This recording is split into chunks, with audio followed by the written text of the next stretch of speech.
Broadcasting from the great state of Michigan. Podcasting across the world and beyond. Across the world and beyond. It's the Easyspeak at Speakeasy330 podcast. A podcast that will go in depth on local and national news, ranging from sports to beer and barbecue. We've got you covered. Get ready for Ain't My Money, Not My Problem, where we'll make the picks, you make the money. Now, go grab your favorite beverage, sit back, and join Tom, Rich, JP, a.k.a. The Giant, and Drew. It's showtime.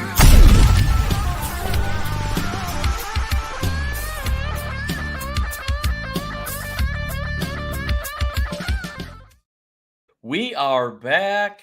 Ladies and gentlemen, thank you for tuning in. Thank you for listening.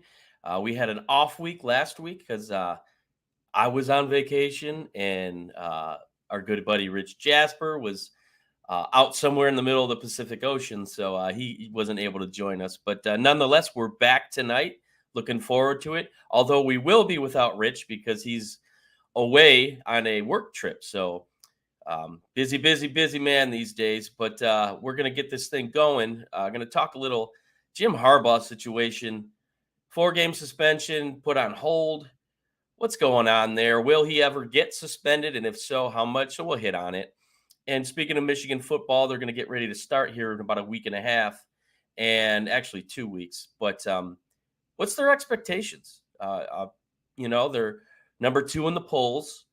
But there was another rankings that had them a little bit lower. So we're going to talk about that. We'll do a little comparison with our good buddy Tim, the fellow Buckeye fan of the house. I know. Sorry, folks. But so that should be cool. Lions talk. Disappointing second preseason game yesterday. Is there a reason to be concerned? Maybe some of the backup positions aren't as strong as we thought. But and Tigers, man, they just won't die. They're like cockroaches. You think they're dead, but man, they come back to life. But we're gonna get this thing going. We're gonna bring in our host here. This guy is making a huge jump tomorrow. First day of school. Really proud of him. Mr. JP, the Giant, heading back to school. Going to teach us a lesson here when it's all said and done. What's up, buddy? Hey, what's going on, guys? Yeah, I mean, crazy world of sports. Football's coming up, but definitely excited for your new beginning. And coming live from what looks like maybe a dungeon of some sort. Mr. Tim, not in the speakeasy. He had some commitments today, but nonetheless, we're glad you're here.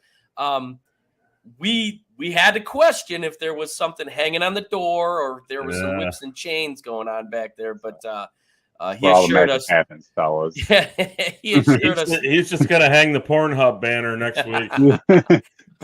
Easyspeak brought to you by Pornhub. But got a little crazy background there with the Lions, and then looks like a tampon hanging off the door. But but we're glad you were able to come on the show tonight, Tim.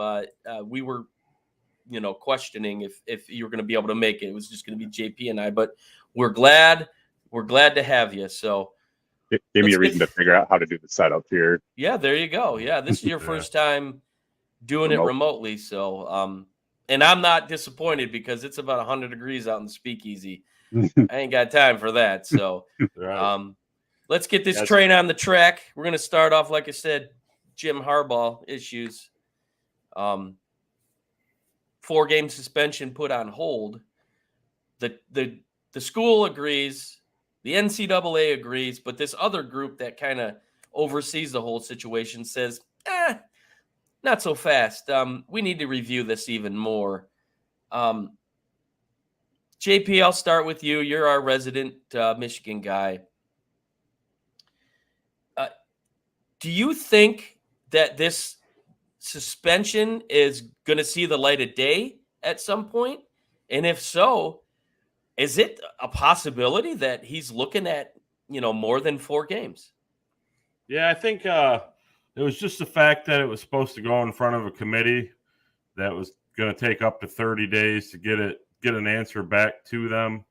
If it wasn't done before the season, it wasn't going to be done. Obviously, somebody pushed the right buttons and it wasn't done. I think something will be done going into 2024 about this. Maybe somewhere around a variety of 4 to 6 games, if I had to guess. I mean, I have no inside information. I'm just going off of what I think.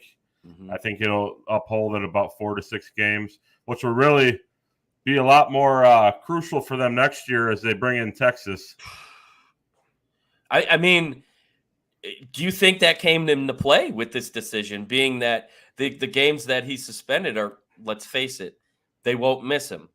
But looking in the next year, it's a much stronger schedule competition-wise. So is that more of a punishment that the committees may be looking at?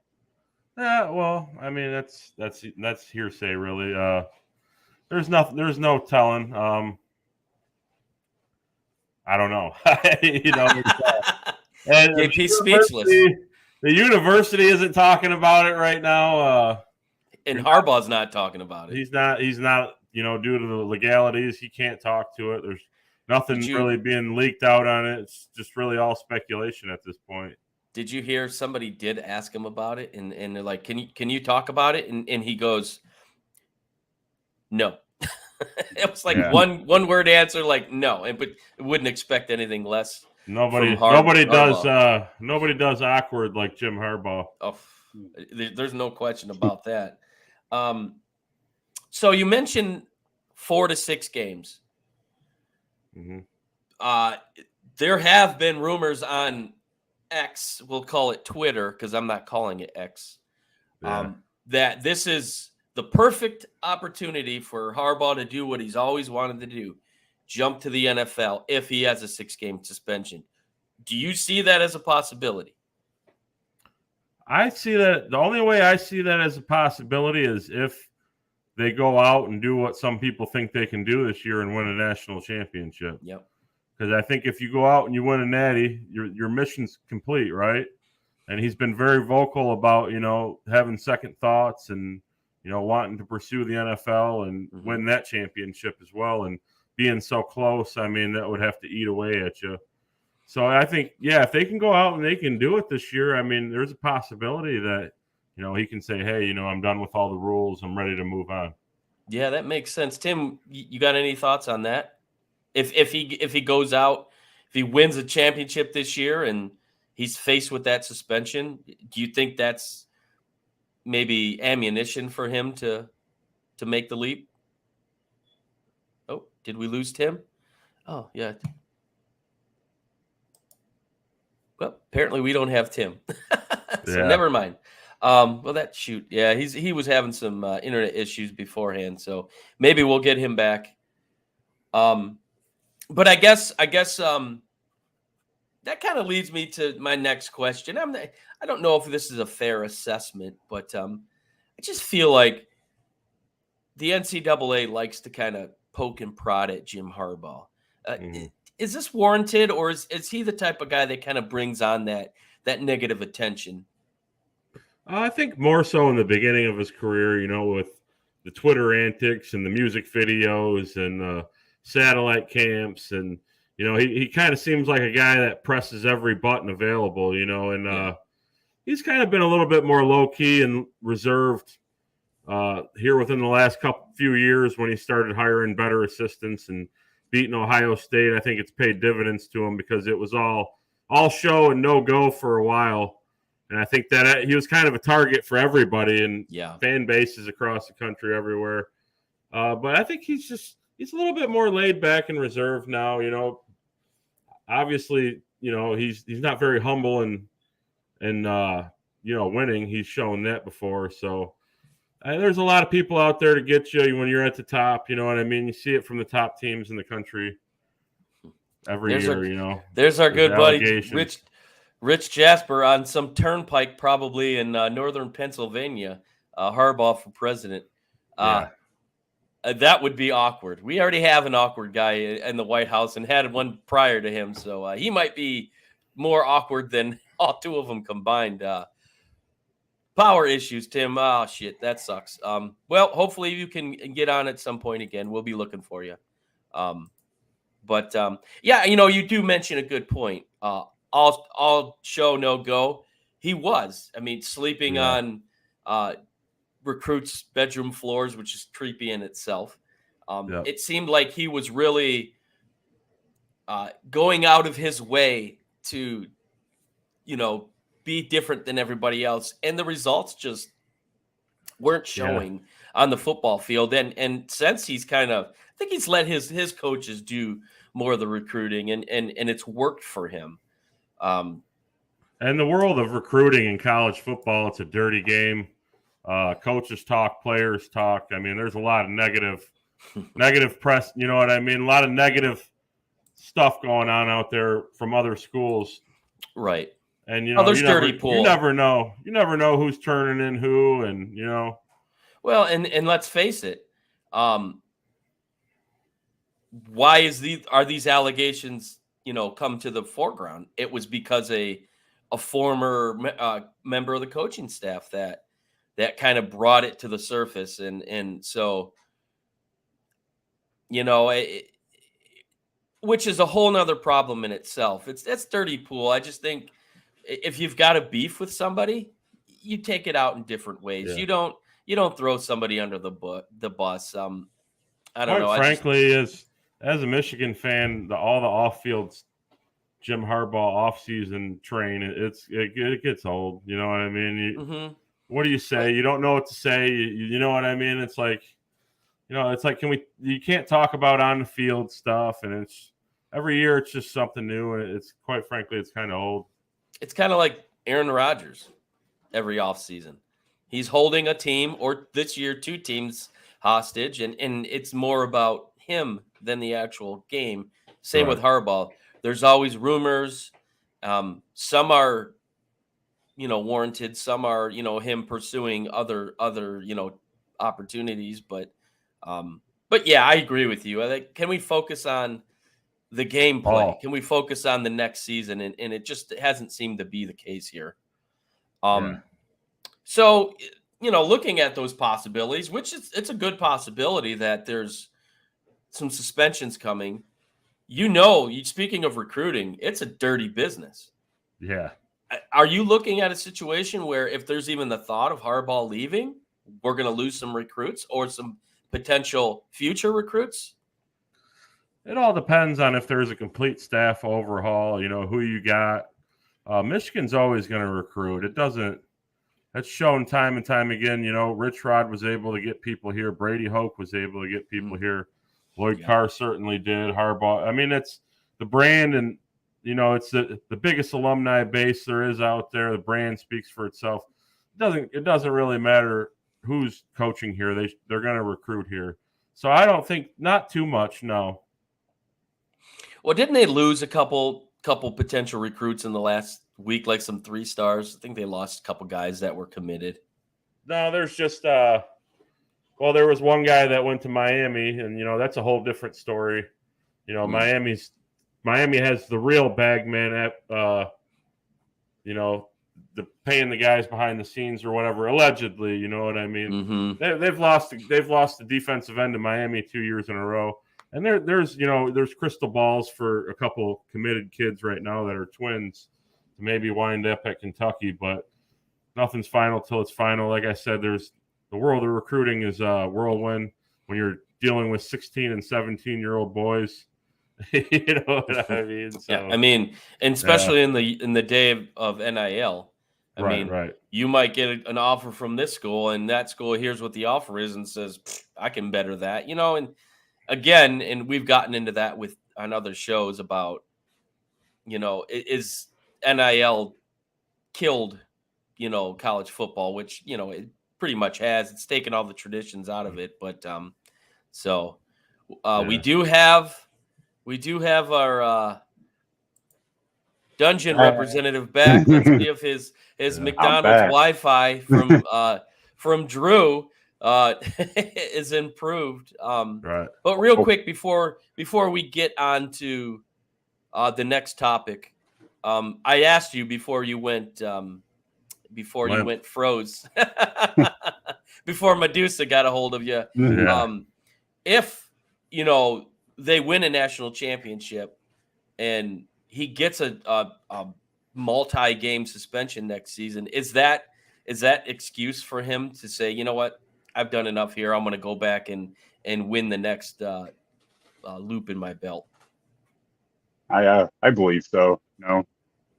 He's always shown interest for the NFL, so if he gets the opportunity to go and they suspend him, I definitely think he's going to take the opportunity to win or lose with the national championship. Okay. Yeah. I mean, but I guess that all depends on if they win. And boy, yeah. I know there's 3 guys on this show, one being in a car headed to Pittsburgh, that would be really happy about that. So, but moving on, and we're going to stick with the Michigan theme. Got expectations. We got comparisons. Michigan football, like I said at show start, number 2 in the AP poll, but number 6 in ESPN's Power Index, which seems really interesting to me. They've got Ohio State at number 1 with a new quarterback, or who's going to be that quarterback. We'll get into that here in just a minute. Like I said, number 6 in this ranking, which is interesting to me. JP, what might be some of the reasonings as to why they kind of dipped so low in that rating? I'm not really sure, because looking at Michigan's roster and depth chart, I mean, they returned pretty much all their key players from last year. Maybe not the glitz and the glamour of most college football teams these days with the spread offenses and the run and shoots and those kind of things. But yeah, I don't know. I can't really answer that for you. Maybe because they've kind of fallen flat in the college football playoff the last 2 years. They don't have maybe faith that they can get over that hump. Right. Yeah, I'm not sure if this is Harbaugh's best team. So if he's going to get it done this year, this is the year. And they got the game at home, which I guess that didn't matter last year in Columbus. Right. And then I'll come to you, Tim. Ohio State's number 1 in this ranking. New quarterback, regardless of who it is this year, and I'll let you speak on that. Is this a fair representation of what this football team could possibly be? They got the offensive weapons to do it. They're supposed to have a top 10 defense this year, but we heard that last year too with Jim Knowles, so we'll see about that. But I don't understand why they're number 1. You have a new quarterback regardless of who it is. Georgia is going to be Georgia again, and can't beat Michigan. So I don't know what Ohio State's doing at number 1. So new quarterback. Kyle McCord was the projected starter. Now we have Devin Brown, I believe his name is. It seems to be getting a lot of attention these days. Looking really good in camp from people have said. One guy went as far as to say he guarantees he's going to win a Heisman before his tenure at Ohio State's done. What's going on in the quarterback room down in Columbus? Is there a competition, or is McCord going to get the job? In the springtime, Brown had surgery, so it was kind of a McCord's job to lose. And Harrison was also flirting with transferring to USC if McCord wasn't the starter. So I don't know if there was a little, make McCord the starter to keep Harrison happy kind of thing going on or not. Yeah. I just hope Brown taking the job from McCord is because Brown is the phenom and not because McCord and Brown both suck. Yeah. I mean, you can make an argument that the Harrison talk, it was hot. Their rumors were hot. There was a lot of USC people even saying he's coming here, and Ohio State probably had to do what they had to do to make sure that he stayed. But for the sake of hurting the program, I'm not sure if that's the smart move. McCord and Harrison were teammates in high school too, so I don't know if they have a real friendship that goes back to high school, or if they're just football teammates. Well, I can assure you that friendship won't mean anything if McCord starts out and I mean they've got a tough schedule. They go into Notre Dame, and that's going to be a tough game. And if he doesn't show results, if he hasn't been pulled at that point, I'm sure there'll be grumblings for it. The most popular man on campus is the backup quarterback. Yeah, that's true. That's very true. Texas will have the same situation going on. Yeah, well, I mean, not every program has a high profile kid that's, clamoring. Not only his dad, but his uncles, I'm sure, are clamoring with Manning there. That's going to be, Ewers is going to be a former Buckeye here. He's going to be on the hot seat. There's no question about it. And you're right that the most important, I think that goes with any sport. Your backup goalie, your backup quarterback in the NFL, they're the guys. So most popular person. Yeah. So you mentioned before, we know your affinity for the wide receiver room down in Columbus. I think it's safe to say Ann Arbor houses the best running back room in the country. So we're going to compare these offenses and maybe see why OSU's at number 1 and Michigan's at number 6. And JP, we're going to start with you. The running back room, I mean, take it away. You run with it because those boys can run with it, and we know that. Yeah, so I mean, obviously, it's well noted what Blake Corum did. He essentially carried the team through the first 3 quarters of the season before he blew his knee out. Donovan Edwards, you got to see a more electric side. He's more of a pass catcher out of the backfield. I think they're going to use him in a lot of different ways like that. I heard that there's a package together with both of them on the field, which is going to cause fits for defenses. I mean, you look at the back end, C.J. Stokes is a guy, sophomore out of South Carolina that got some run last year. It's very interesting to see who that third running back is going to be. Khalil Mullings is a guy that came over from the defensive side that they used for a lot of short yardage downs last year. And then a guy who really did good. Pass? Didn't he make the pass last year on that jump pass? Yep. Yeah. And then, on the back end, you got Benjamin Hall, a freshman who looked really good in the spring, who could add some depth. And then Cole Cabana, obviously a local product out of Dexter, who's kind of fits that Donovan Edwards mold of a really fast kid that can catch the ball out of the backfield, and he can give you 15 to 20 carries a game. Okay, Tim, the running back room down in Columbus, it's nothing to nothing to shy out against. There, you got some good studs down there. Talk about the room down there. I think Michigan definitely has the better running back room, but I think Ohio State has the deeper room with Henderson, Williams, Dallin Hayden, Xavier Johnson, and Evan Pryor. We got 5 running backs that could start at any D1 program, basically. But none of them are on the level of the Michigan backs. Right. But I expect 2 of those guys to actually transfer at some point because of his wanting to play. Henderson has an injury history, so who knows if he's going to stay healthy. Mayan Williams has an injury history. Mm-hmm. Both running backs are good. They just have injury problems. Well, and they needed, by the end of the season, they were digging deep into that depth chart. They were on Dallin Hayden, the true freshman. Yeah, but that's, and he looked really well. He looked really good playing. But, it's a good problem to have. But, I, unbiased here, I just think what we've seen prior to Corum's injuries and then what Donovan did beyond that. I mean, we were talking about a guy that had a wrap on his hand, and we weren't sure if he was going to play against Ohio State last year. And the rest is history. We know what happened. So it's noted, Tim, the wide receiver room loaded in Columbus. Talk about your guys down there. Marvin Harrison Jr. obviously is going to be a top 5 pick, probably arguably a top 2. Emeka Ibuka is going to be a top 15 pick. Julian Fleming will probably be a 2nd-round pick. Then you got 2 freshmen, Carnell Tate and Noah Rogers, both 5-star kids.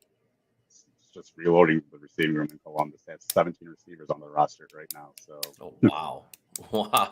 Yeah, I mean, Ibuka come out last year, and I think he was one that made a name for himself as the season progressed. Especially when Smith and Jigba went down, they were kind of looking for, his maybe not replacement, but somebody to come in and put up numbers. And I think he really did.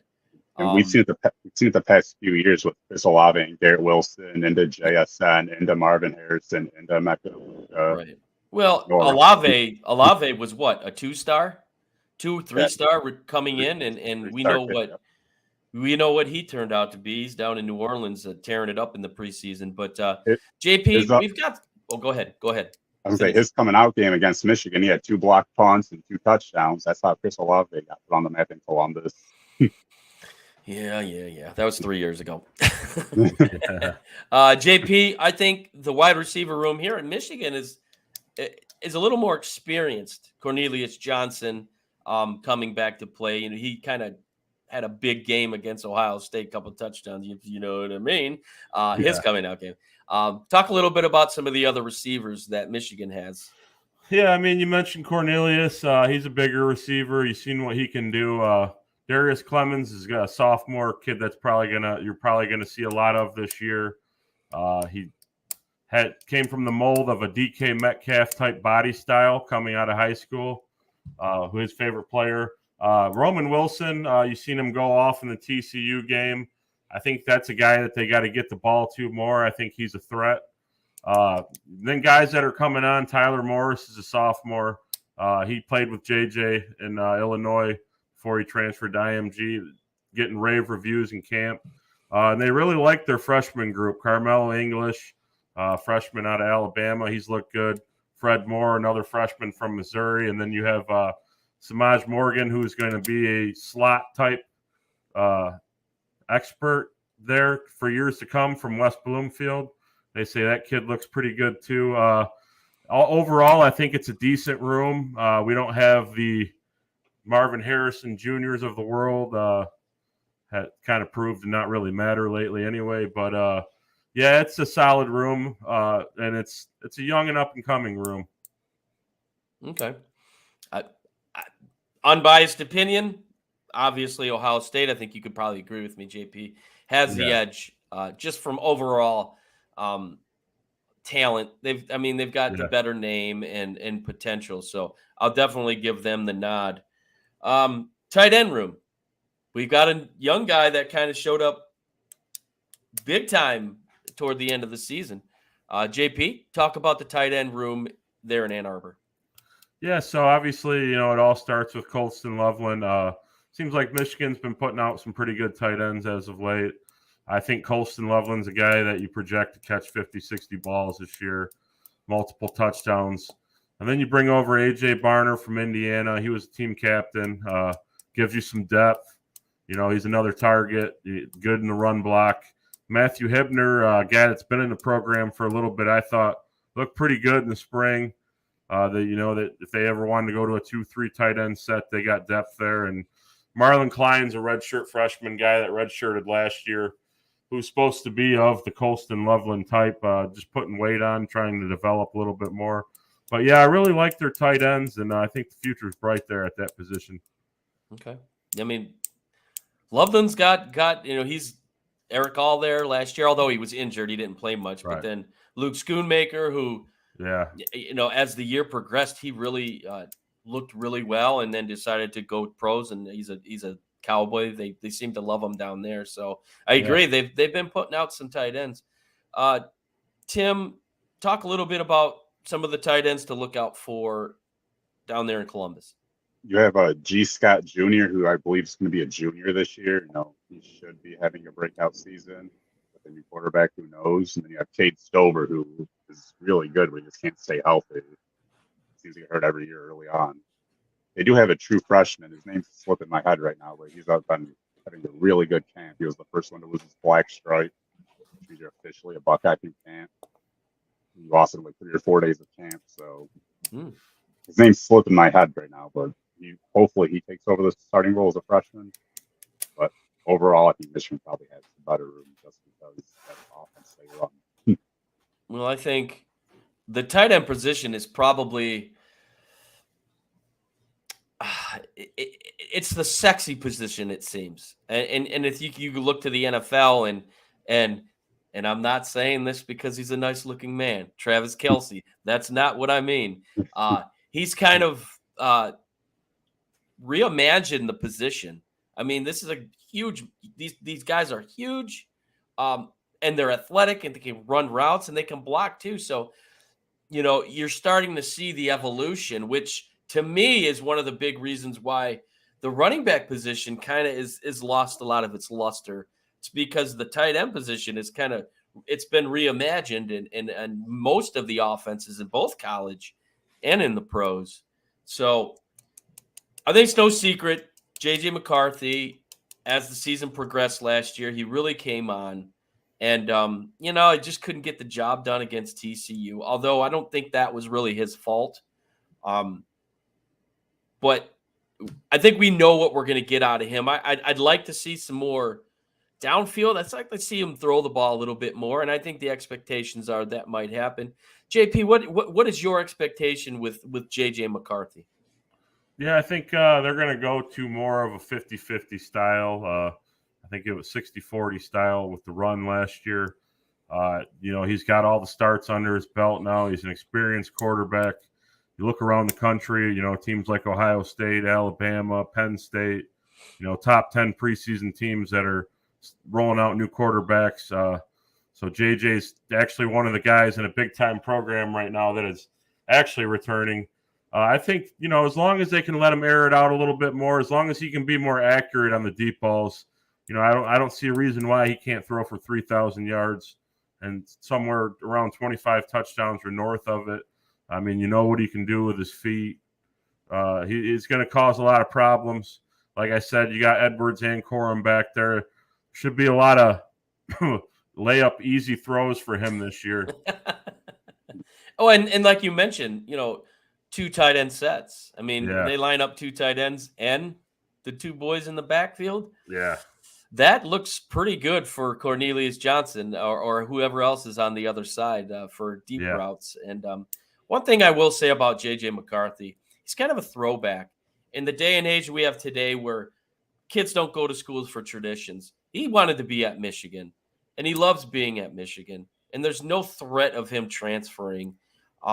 Very humble kid, does his, meditation before games. I don't know if that's, smoke and mirrors, but he just seems like he's a really good kid who loves the university and is a great representation. So I'm looking forward to seeing his development. I think I seen a ranking a couple weeks ago, and they had him like number 11 overall quarterbacks in college, which I don't know if I agree with. I think that might be a little bit low, but that could be fuel for him to say, you know what, you don't give me credit, let me show you that I belong in the top 10. Put it on the field. Exactly. And I think he's that type of kid that he's not going to talk. He's just going to let his game speak for him. So, Tim, you talked about the different quarterbacks here, McCord or Brown. Just give me who you feel is the better fit for this program.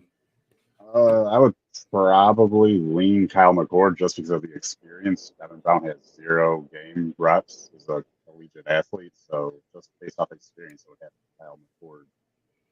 But I mean, Ryan Day's obviously a quarterback guru. We see what he does with every quarterback he's had so far, so I'm going to trust his opinion, obviously. and I can hear Rich Jasper right now. That beard looking like Ryan Day these days. Well, I'm working on it. Ryan, fake ass Rip Day from Yellowstone. So yeah, I mean, I think the bottom line is both programs are loaded. Yeah. I mean, so says the AP. Michigan 2, Ohio State 3, or 4 in some instances. So I think really when it's all said and done, it's coming down to the last Saturday in Ann Arbor. And we didn't even talk about the offensive line, the big boys. Do we need to? I mean, hey. JP? JP? Tell me about the back-to-back Moore offensive line. The back-to-back Joe Moore. Yeah. Are they going to win? Are they going to win a third Joe Moore award? Well, I think so. I mean, I think they can. Obviously, you lose a guy like Olu, who's a Remington Award winner, and then you replace him with a guy like Drake Nugent, who's a team captain from Stanford, already on the Remington watch list. You return Zach Zinner and Trevor Keegan. They're both seniors. Zach Zinner's got a chance to make some good money in the NFL. And then you lose Ryan Haase at left tackle. You flip Carson Barnhart over from right to left. He's battling it out with Ladarius Henderson, who's a transfer from Arizona State, who was, again, a team captain, 3-year starter. Then you got Miles Hinton at right tackle, who's a mammoth human being, transfer from Stanford. And then you look at, the depth, like Trente Jones, Giovanni Alhade, Ladarius Henderson, Jeff Percy. These are all guys who started a game. So you have your front line, and then you have your backups who all got starting experience. Harbaugh's even said that Drake Nugent and Greg Crippen are both starting centers. Crippen, who's been waiting his turn, who's supposed to be a really good one. So when it comes to the offense, I don't think we could have skipped this segment without me talking about the offensive line because, like Ohio State's receiver room is so strong, nobody gives credits to the big uglies, and I wanted to talk about that because their offensive line runs too deep, and I don't think there's another team in the country that has that. So would you say that out of the last 3 teams, this could potentially be the best O-line? This could be, very well. Yeah, I think so. Like I said, adding Miles Hinton, Drake Nugent, Henderson, all from the transfer portal. I mean, you not only are you replacing the guys that you're losing, you're replacing them with pretty much upgrades and better athletes. So, yeah, this one has a chance to be really good, and they're going to look really good with the guys that they have running behind them. Mm. Well, our good buddy Rich Jasper always says games won and lost in the trenches.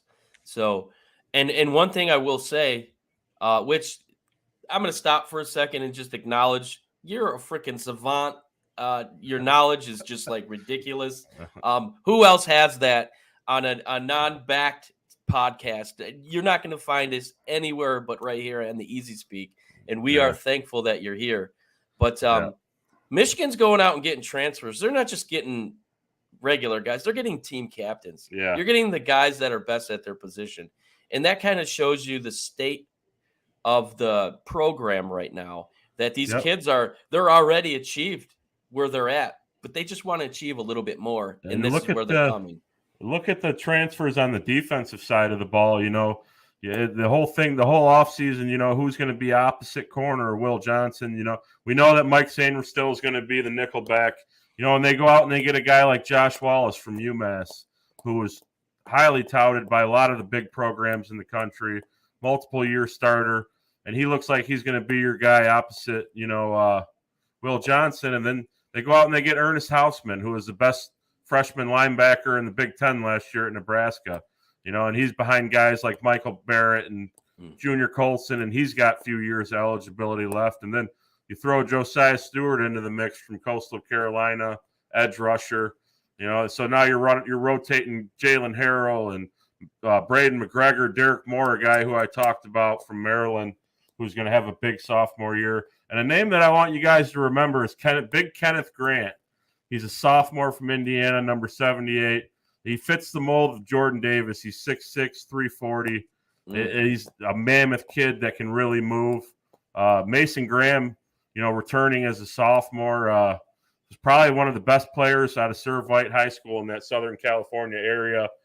Chris Jenkins, they call him the mutant, first-round grade. There's a lot to be excited about here. Yeah. And I get excited just listening to you talk about it, seeing your excitement. Tim, can you follow that up? Ohio State don't have an offensive line. They actually have 3 or 4 injuries happened in fall camp, so quarterback's really running for their life, whoever it is. Oof.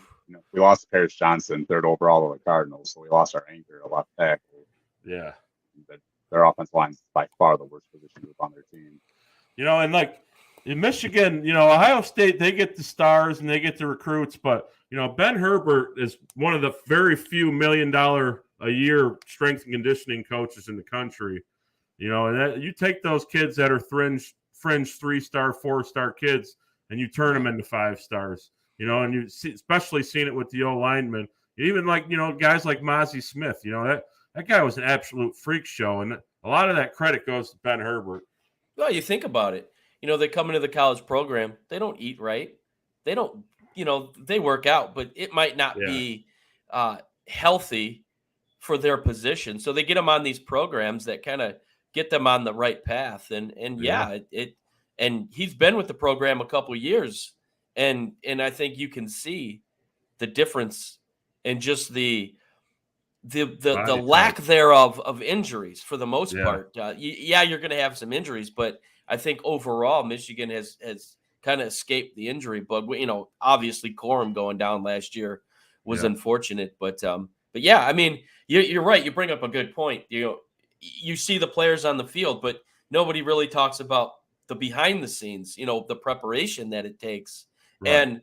And if we can kind of slide off topic slightly here, you'll watching the documentary Quarterback on Netflix.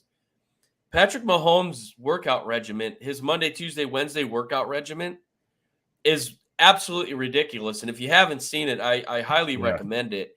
You don't look at Patrick Mahomes as, he's not big, he's not huge. Well, no, this guy is strong as an ox, and the conditioning that he puts himself through, I think is the reason why they won the Super Bowl last year. High ankle sprain.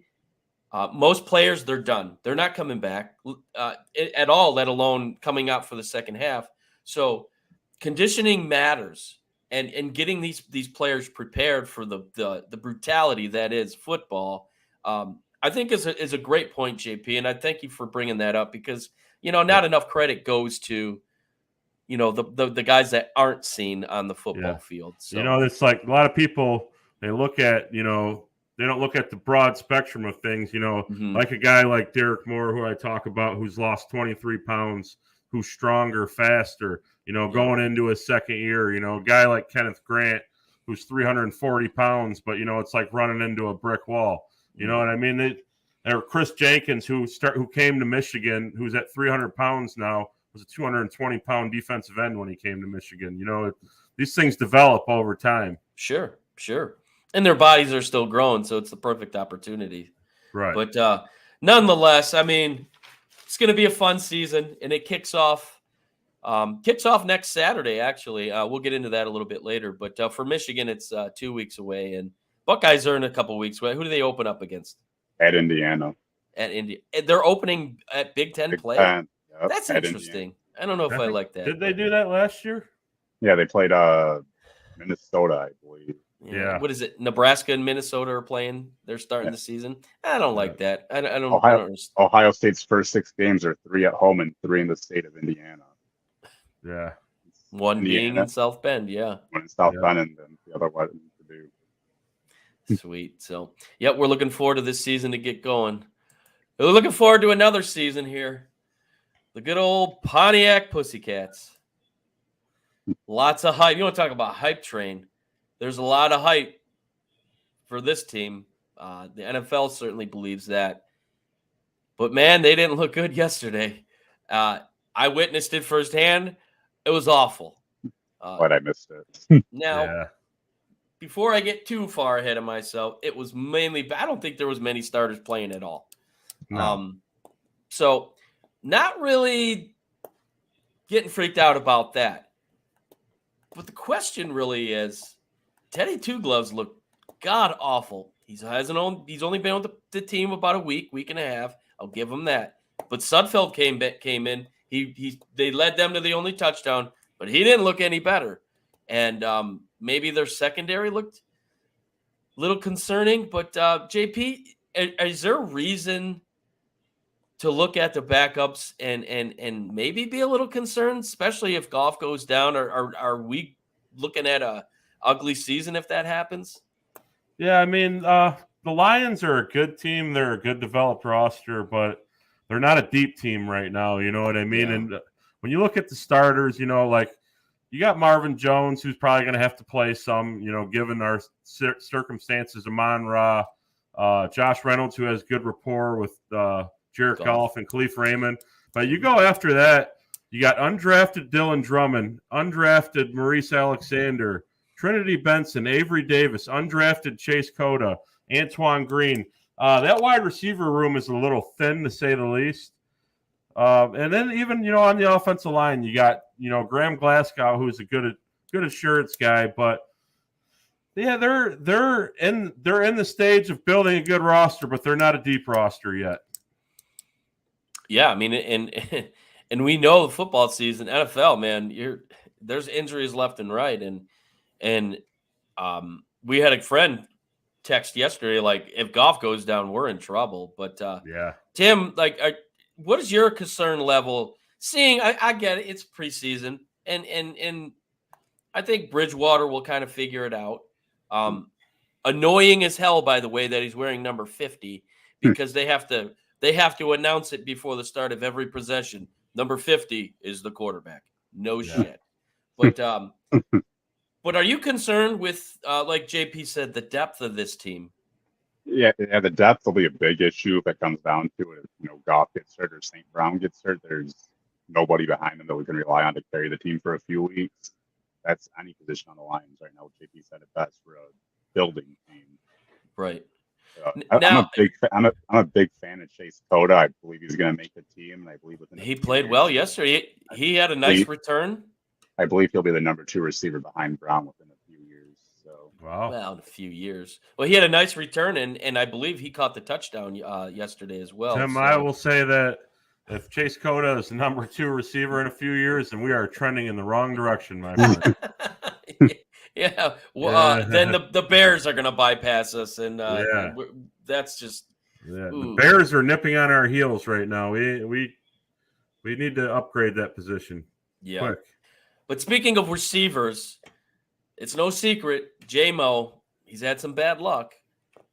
Injury, obviously, blows out his knee in his last year at Alabama, which hindered him last season. Gets caught up in online gambling scandal, 6-game suspension, other things that he's been seen on camera. And then he gets his hamstring injury. But the one thing is, he seems to be getting a lot of hate these days, specifically from local sports radio announcers. I won't mention names. You know who you are. Good afternoon. I'll just leave it at that. But my question is this: is it warranted? And number 2, have we seen enough of him on the field to already throw him in the bust train? Tim, I'll start with you, and then I'll go to JP. I texted it to you guys a few days ago with the word bust, and then I heard it up on a local radio host. Unreliable is a better term for J-Mo right now. Every time you need him, he's not there. It's a coworker that calls in sick every day, once a week. It's a coworker that's a flat tire. The coworker that don't want to show up. So J-Mo's just unreliable right now. Can't really label him a bust. We haven't seen enough of him. Unreliable. JP, is his hate, I'll say, is it fair? And like I said, have we seen enough of this guy to even be able to kind of make that decision? Yeah, I think we're just at the part of the year where the media is kind of bored right now and grabbing straws. Yeah, they're grabbing straws, and then the anticipation for the kid. He came in with a knee injury. You know what I mean? He's now he's facing a suspension. I think fans are a little bit restless, is what I would say. They're kind of ready to see the kid. I mean, you moved up to get him at 12. You passed on Jordan Davis. I mean, one to watch closely is going to be Christian Watson, a guy who was drafted at number 34, a pick that you traded. You traded 32. You could have had him. So it'll be interesting to compare their careers side by side. And you wonder, with the maturity issues and whatnot, if he has the work ethic to be a pro. I mean, Calvin's trying to mentor him. Teddy Bridgewater's trying to mentor him. Antoine Randall, it's like this guy needs a whole security team of mentors. So it's kind of alarming. I'm ready to see the kid play, though. I think that if they can be good and he can come back and contribute, it's just icing on the cake, really. Who was the receiver in Dallas? What was his name that had all the glitz, but his outside activities kind of got him in trouble, and the Cowboys actually assigned him a detail to kind of follow him around. What was his name? That's Bryant. Des Bryant, yes. Yeah. Des Bryant. He reminds me of Des Bryant. All the talent in the world. But can he put that together? Can he get it right between the ears? Yeah. And because if you're not right up top, it's going to affect your play on the football field. But I agree with you guys. We haven't seen enough of him. Yeah. I don't think you could put a better group around him with Calvin, and Bridgewater is a very well-respected player around the NFL, and it seems like he's going to take him under his wings. He had nothing but high praise for him in a presser the other day. So I think hearing those words of endearment, I think that'll go a long way with a kid who, I mean, let's face it, he doesn't have maybe the best direction, and having these guys kind of mentoring him should help, or at least you hope will help. Right. But obviously, those are names that we know, the Jared Goffs, the Amon-Ra, like you mentioned. JP, tell me about maybe a player or players that are under the radar that maybe we don't hear about too often that are going to be impactful for this upcoming season. Yeah, I think in the preseason so far, ones that we've kind of been watching are the Okora brothers.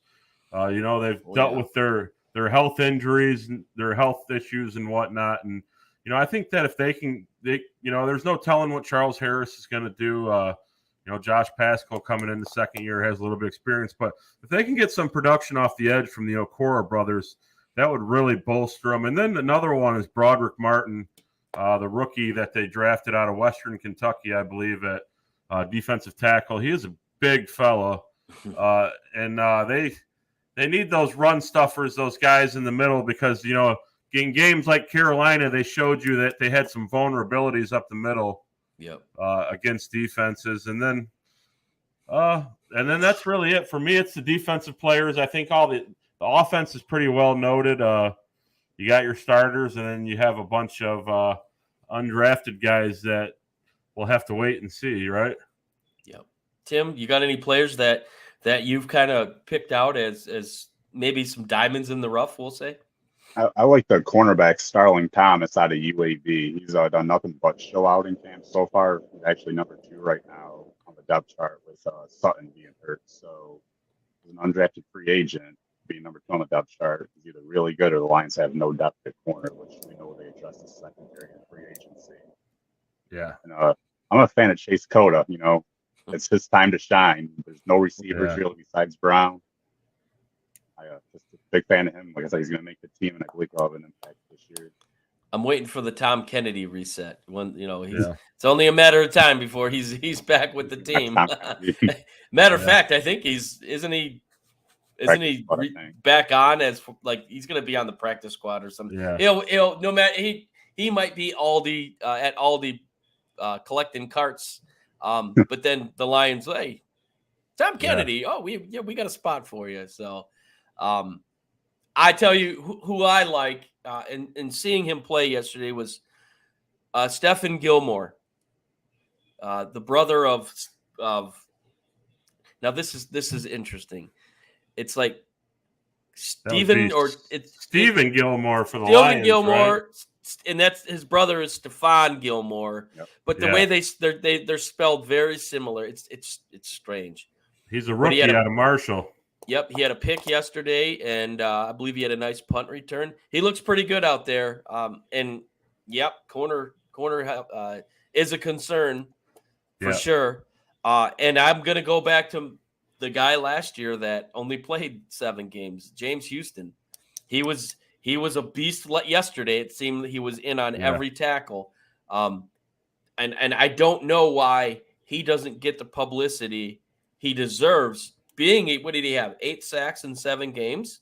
Yeah, I mean, this guy 9.5 sacks in 8 games or something like that. Yeah. That's off the chart numbers for a guy that was drafted 6th round out of Jackson State. So 8 sacks, I'm sorry. 8 sacks. Yeah, I mean, this is a kid that you can plug him in and he's gonna do well. And you wonder what those numbers would have been if he had played a full season.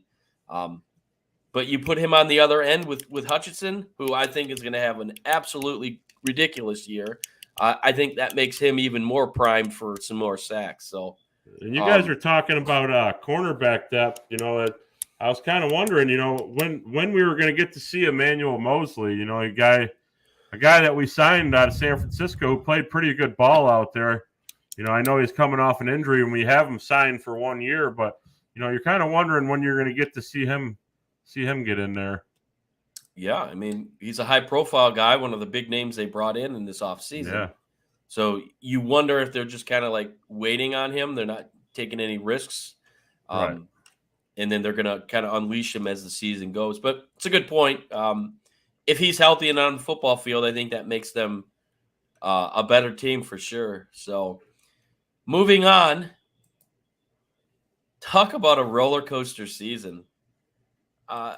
We're 80% done with the season. Tigers are 10 games under 500. Face value, that's nothing to be hey about, right? But looking at this roster and what we've kind of had to play with, they're a game and a half out of second place, I'm sorry, after taking 3 of 4 in Cleveland, where it's no secret that place has been a house of horrors for the Tigers in previous years. But Tim, is there still a chance at the Central? I want to say no, because realistically, probably not. But with how bad the Central is and what the Tigers have done the past week and a half, we really don't know. I believe they can. They just beat the 2 teams ahead of them pretty convincingly. I hope so. I hope they make the playoffs. I hope they make a run, keep it entertaining into September. If anything, you're giving these young guys experience. You're in the hunt. You have a chance. You're giving Torque the experience, Greene the experience. It's better than being 20 games out and nothing matters. Right. Meaningful games. Obviously their only opportunity is in the Central. JP, they're 7 behind Minnesota. And there's a team that, they've been just as bipolar as Cleveland and Detroit has been. So I don't think it's set in stone that they're going to win the division. Is there still maybe a glimmer of hope coming into September that they might go on a run, being they're down 7 games? No, I think it's over. I think, if you're within like the 3-4 game mark, then you can talk about it. But we're under 40 games left in the season now. I'm kind of seeing what I wanted to see. I didn't really have a playoff expectation for this team. I kind of wanted to see. I wanted to see what the young nucleus of Riley Greene and Torkelson were going to do, and then I feel like now you can add Kerry Carpenter to that list. And for me, I'm still watching and I'm still tuning in because I'm excited to see what those guys are going to do. And you're getting ready for the offseason. It's so it's not all is lost in Detroit this year. I don't think a lot of us thought they were going to be in it or make the playoffs anyway. But I do think we're trending in the right direction. I think it's a little too late. Like I said, you would have to have Minnesota take a big slip and fall, and then you're talking about ripping off like a 10-game win streak or something. And I just don't see that happening. But I am excited for the Tigers. Well, if you go back to and watch our shows prior to the season, I predicted them to break their American League record. So the fact that they are within shouting distance of 500 just goes to show you AJ Hinch is a pretty damn good coach. There's no question about it. So the news dropped yesterday that Eric Haase was DFA'd, and say what you want. It was a good story last year. He really played really good baseball. He just wasn't able to get it going. He had some flashes this year, but couldn't seem to get off the schneid, as my dad would say. So he gets DFA'd. And breaking news, anyone hasn't really heard, I'm not hooked up to the Roadcaster, so I don't have the button. But breaking news again, Parker Meadows has been called up and he'll join the team tomorrow. That's big news. That's big news. Brother of Austin Meadows, who unfortunately is on the I don't know if he's on the IL or what list he's on, but he's dealing with some mental health issues, so he's unable to play, which obviously we want nothing but the best for him. But Parker Meadows is a guy who's been with the organization. He's kind of worked his way up, and he's earned his spot. September's coming up here in a week, which means the roster expands. September call-ups. Yep. Is this the right opportunity to bring some more potential talent up to the big team to get experienced in? I'll quote Jim Price in with the big buildings.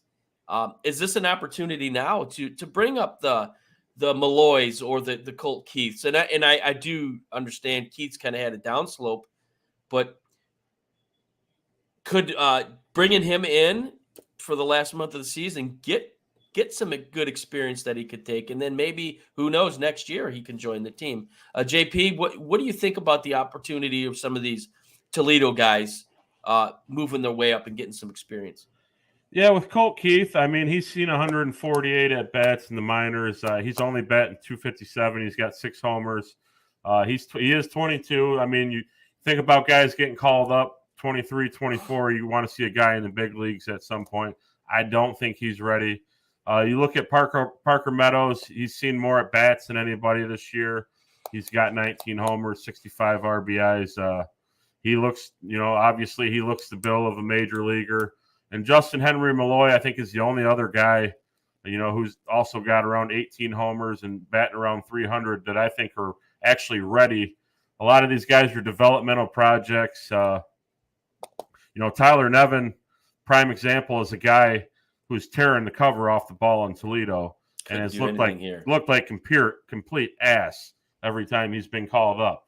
So it just goes to show you the difference between the big leagues and the minors. You don't really want to bring a guy up, unless they're ready. You don't want to ruin them.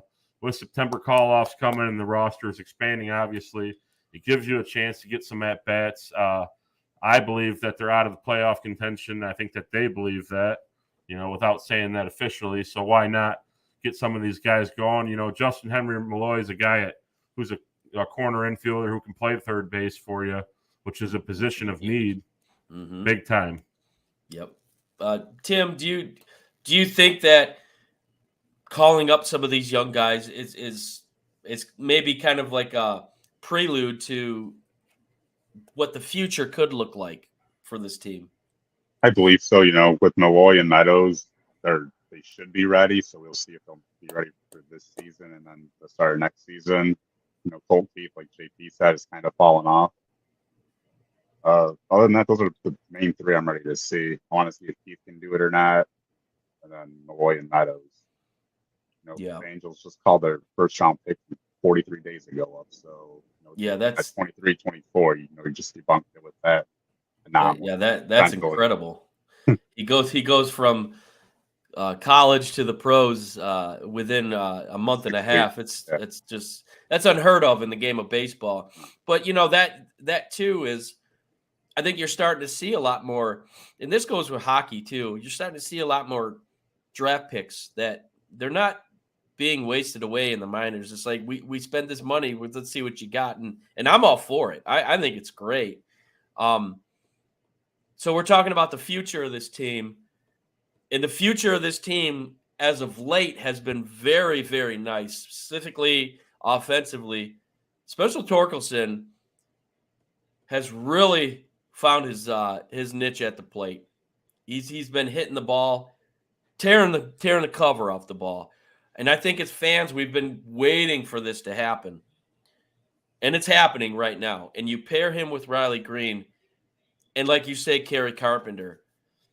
And I know you talk about Vierling, JP, that you're a big fan of him. He's a good ball player.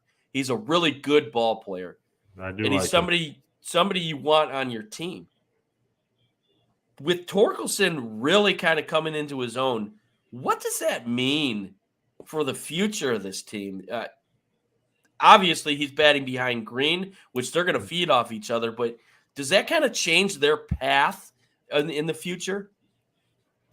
Yeah, I think you look at Torkelson. I mean, over his last 15 games, he's hit 7 bombs. only 9 RBIs, which shows you that guys aren't getting on, and he's not very protected. But he's been taking advantage of the breaking pitches, anything in the zone. I think his command and his approach at the plate has improved tremendously. I see Torkelson and Riley Greene as 30 home run, 100 RBI guys for 10 plus years to come. Those guys, and then Kerry Carpenter, who's been, nobody's been hotter than Kerry Carpenter. JC's cousin himself. He's been a pleasant surprise this year. But I think with those three, and like you mentioned, I really like Matt Vierling. You can put him around. You can put him anywhere. He's got a strong arm. He's a good contact guy. So, you got about 4 or 5 guys that can change the trajectory of this team pretty quick if you do something in the offseason and you pick somebody up. And with the leadership of A.J. Hinch, it's definitely hope. I guess that's a good word.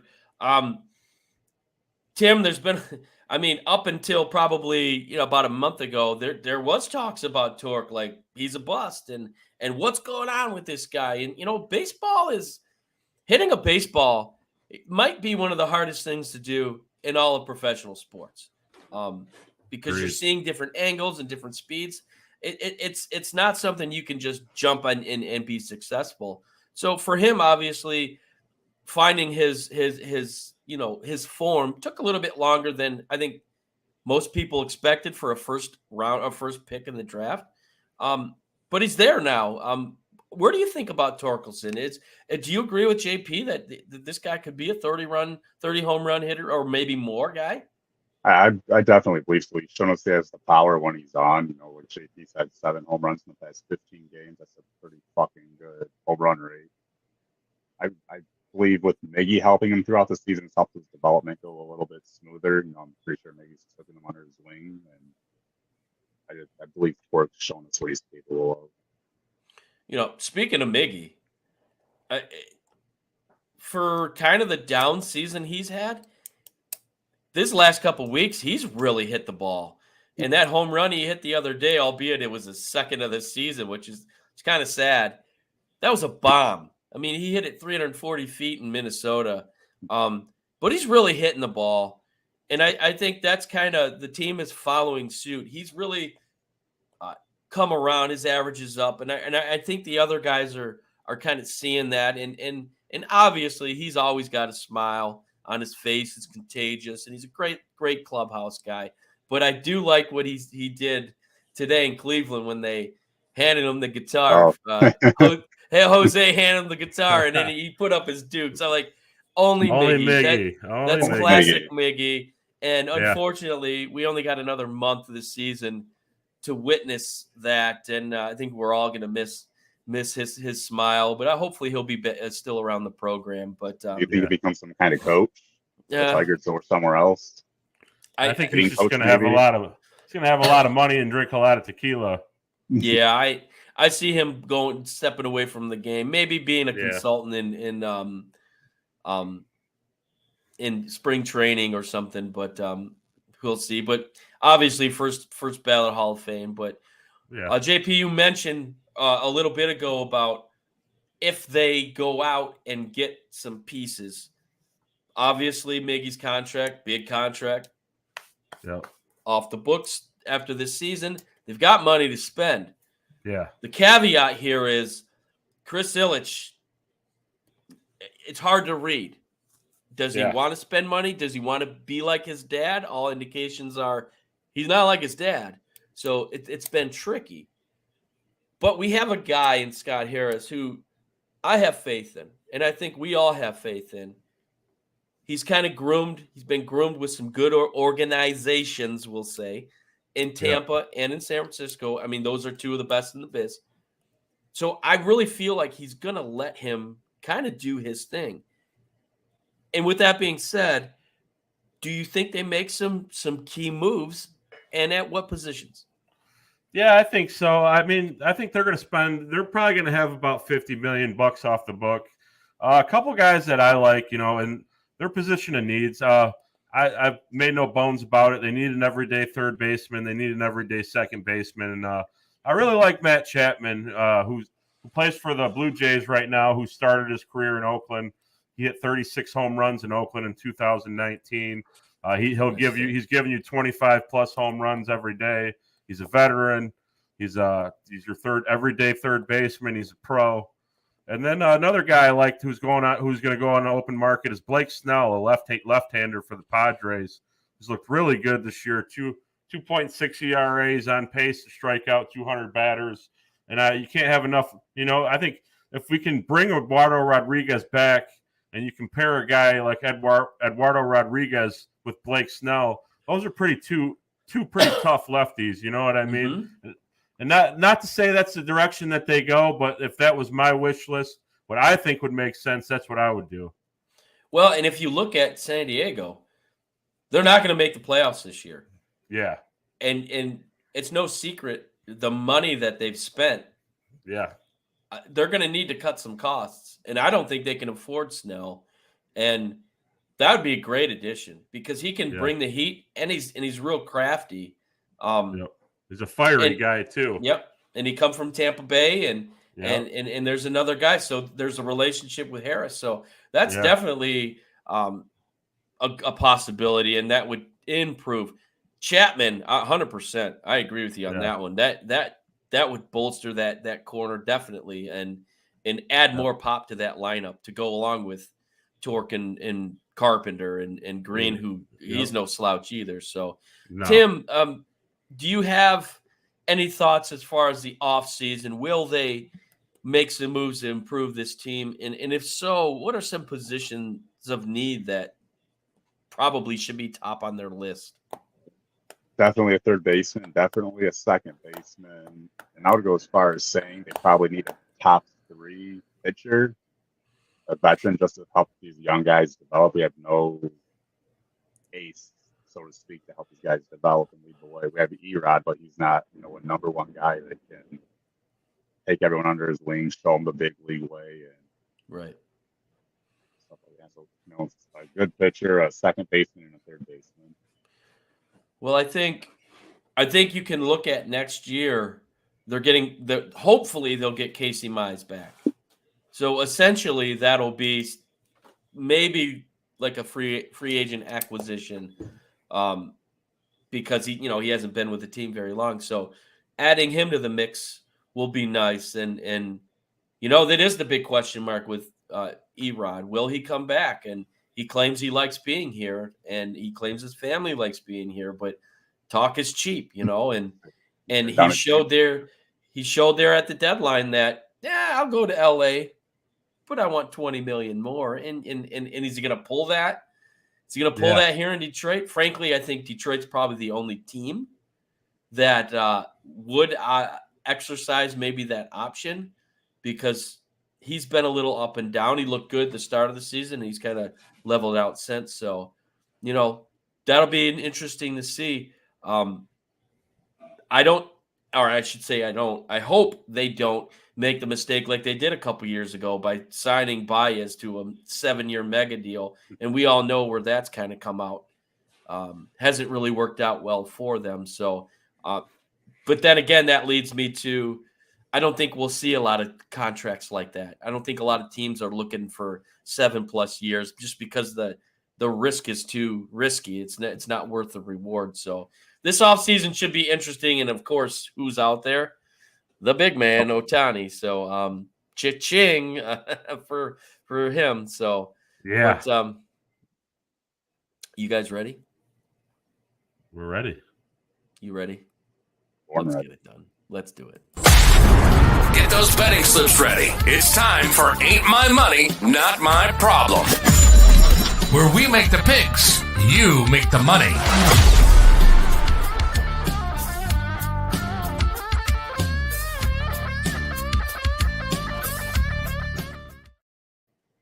That's right, folks.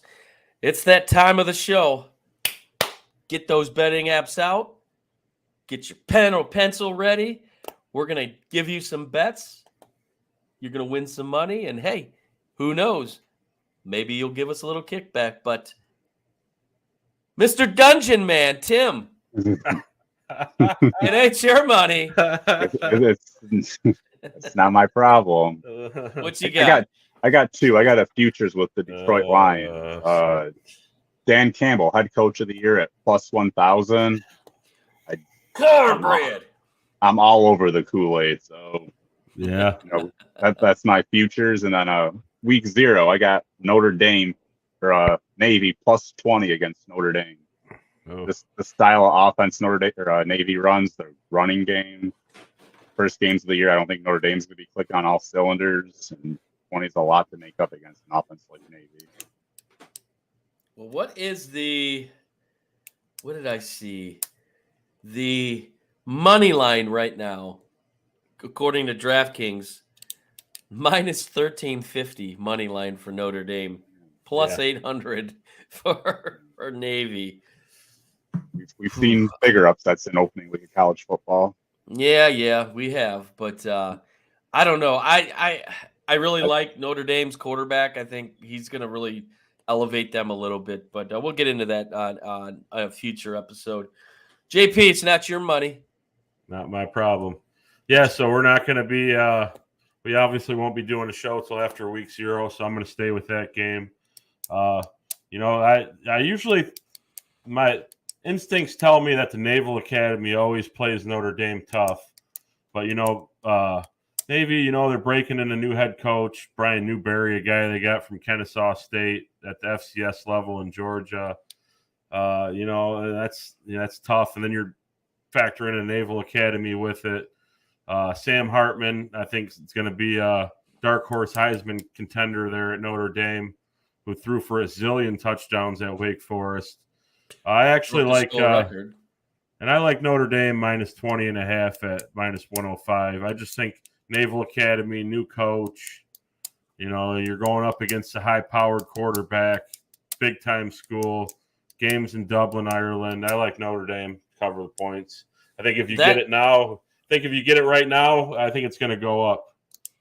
That atmosphere, it's the Irish in Ireland. I mean, that's going to be incredible to see. I mean, clearly Notre Dame travels well, so there'll be a lot of, fans from over here heading over there. So that's going to be fun. Yeah. That game kicks off at 2:00 our time? Yeah. Yeah. So that'll be exciting. Well, it ain't my money, so it's not my problem. And I'm going to stick in the world of college football.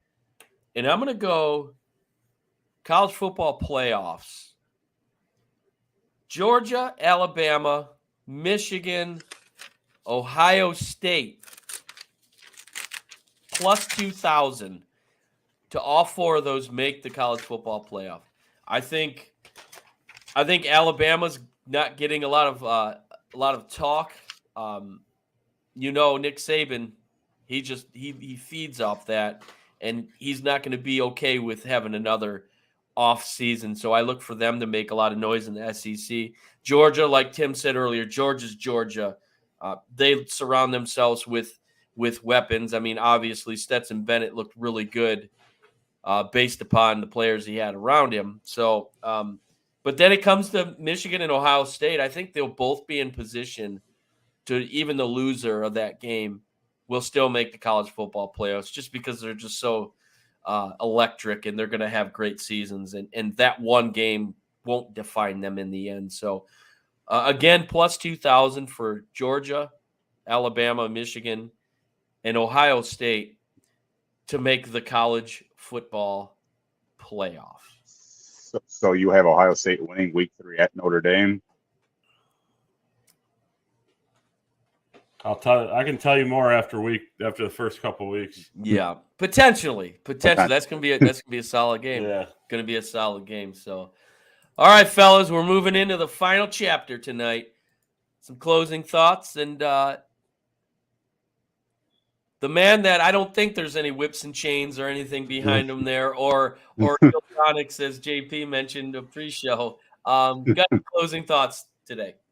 I don't have much to say. I spoke to Taylor North's team yesterday before the South Carolina game. That was cool. That was a really cool experience. I learned I'm not much of a speaker in front of a lot of 14-year-olds staring at me. Yeah.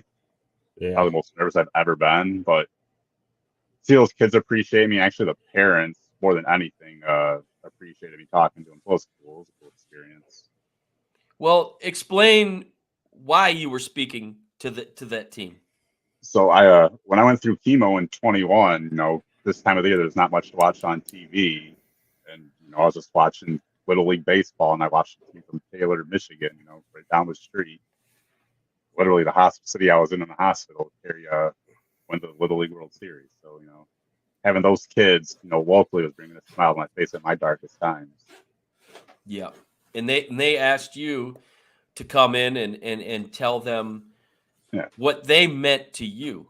Because before yesterday, those kids had no idea what they did, or I pretty much just told them, "You guys helped me in my fight. You guys never give up in your fight." And they actually blew a 2-0 lead yesterday, and they showed that grind and grit, and they pulled it off, and then they lost today 6-0 in the World Championship. But they won the U.S. Championship. They won the U.S. Championship again. Yep.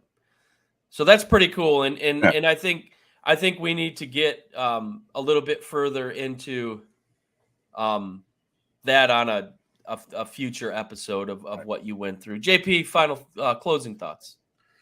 Yeah, so tonight I'm like a kid all over again, waiting on their first day of school. Tomorrow I start a new journey at Lawrence Tech, the broadcast media arts program, where I've kind of found a passion in talking sports and listening to it and watching it, and it's kind of been my life for a long time, and it's the thing that I put off for a long time. And I kind of have the support group and the means to do it now. Not really the means to do it, but we're going to make it work. Mm-hmm. And I'm excited and nervous at the same time. And it's just to see where it will be next year. Will be at this time will be interesting to say the least. So, my final thought is if, you got something that you've been wanting to do and you've been holding back and pushing back and putting it off, I encourage everybody to go out there and at least try it, Great point, JP. And my closing thoughts, I'll keep it brief because the Giant, we won't go into it. But next Saturday is the second annual Speakeasy 330 Fantasy Football Draft. We're looking forward to that. All four of us in the show are represented, along with 6 other people. So look forward to the recap of that next Sunday's show, where we're going to dive deep into Lions preview with the Chiefs Week 1 game coming up that following Thursday. So, and more college football talk. And everybody get ready, because this show's about to take off based on our football knowledge. With the football season coming up, there's always so much to look forward to and talk about. So you're not going to want to miss future episodes starting next week. So look forward to that. And again, I want to thank everybody for tuning in. Everybody that listens on the Spotify and Apple Podcasts, we really appreciate it. Go like and follow all our socials. We're on everything. We like to post all fun content. So we look forward to seeing you guys next week. Again, next Sunday, the recap of the draft. I'm sure there'll be a lot of shit talking for that. But we'll see you guys all next week. Thank you for tuning in to the Easyspeak at Speakeasy330 podcast. Don't forget to like, subscribe, and follow us on Facebook, Twitter, and YouTube. Check us out on Apple Podcast, Spotify, or wherever you get your podcasts. We look forward to sharing another cold one with you right here next time for another fun-filled episode.